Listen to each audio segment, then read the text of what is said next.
I'm actually an avid angler, or fishing that we call it as a sport, right? Angling is not a very well-known sport in India, but I'm an avid angler. What that has taught me is actually the virtues of being patient, being perseverant, and have the tenacity to take things as they come. When you go angling, when you go fishing, you actually prepare for the best. You have the best gear. You consult a lot of tide charts, a lot of sun and moon charts, barometric pressure charts. Basically, you prepare for the best, right? But when, in spite of that, there are days when the fish just don't bite. Whether you're in a boat in the middle of the sea or you're fishing from the shore, the fish just don't bite. As an angler, what you do is you just keep trying till the time you can. You give it your best and then you accept it for what it is. But then with a mindset to try another day. And that is what I also try and bring to work.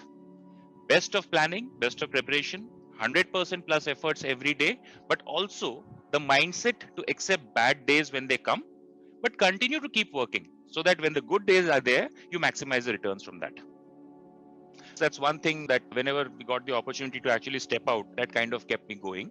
The other things within inside the home, which kept me sane during this period, is the art of cooking. Now, what cooking does, it actually helps me work with different ingredients, each of which are of a different nature. Talk about sugar, you talk about spice, you talk about condiments. Each of these ingredients have a different nature of themselves. And the fact and the art of actually blending them together to create that perfect outcome is what I think cooking is all about. What that helps me do actually at work is work with individuals of different nature, different personalities, different talents, different skill sets, and get them all together as a team while treating each person uniquely. In my mind, it actually adds up very similar to putting out a beautiful and tasty plate of food. And also, what cooking taught me during the first lockdown, when most of us were actually caught unprepared, it actually helped me learn how to work with what you have.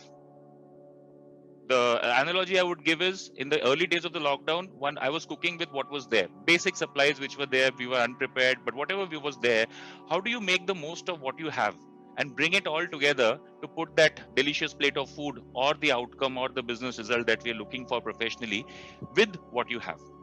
So it not only teaches perseverance, it not only teaches tenacity, it also teaches you to work with different people of different natures, but at the end of the day, keeping the outcome in mind, delivering what you're striving for.